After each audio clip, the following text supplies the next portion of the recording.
డిఫరెంట్గా ఉన్నాడు మనిషి అని చెప్పి అనుకున్నాను.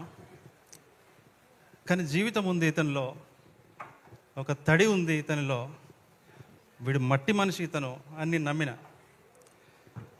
ఒకరోజు నన్ను కలవడానికి ఖమ్మం నుంచి వచ్చాడు.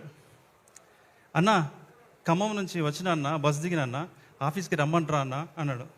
వచ్చేసి ఆఫీస్కి వచ్చేసి అన్న. ఆఫీస్ మళ్ళీ కాసేపు తర్వాత ఫోన్ చేశాడన్న. అన్న, ఫిలిం నగర్ వచ్చిన అన్న, ఆఫీస్కి రావచ్చా అన్న అన్నాడు భయంగా. అరే వచ్చేరా, రమ్మన్నా కదా అన్న. గేట్ దగ్గరికి వచ్చిన, ఆఫీస్ లోపలికి రావచ్చా అన్నాడు. ప్రామిస్ సార్, అడగండి కావాలండి. గేట్ దగ్గరికి వచ్చిన, ఆఫీస్కి రావచ్చా అన్న అన్నాడు. రమ్మన్నా.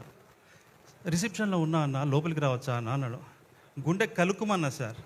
ఎందుకంటే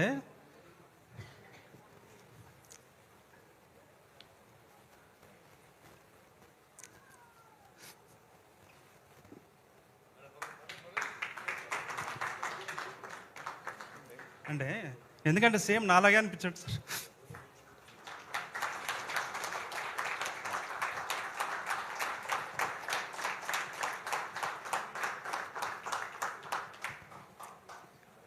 అంటే ఆ ఇన్నోసెన్స్ అంటే సేమ్ నేను కూడా ఒక ఫియర్ ఆఫ్ రిజెక్షన్తోని, ఇన్ఫీరియారిటీ కాంప్లెక్స్తోని కంటెంట్ పెట్టుకొని కూడా బాధపడుతుండేవాను సార్. డైరెక్టర్ ముందుకు నాకు కనిపించాడు సార్.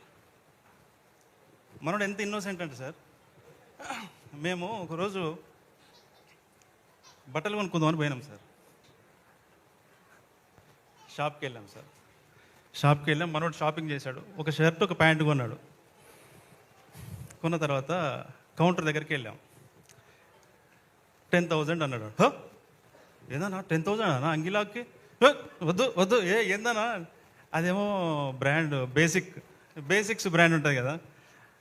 అరే ఇక్కడ ఈ బ్రాండ్ ఇంతే ఉంటుందిరా, ఏం కాదు తీసుకో పర్లేదని నేను.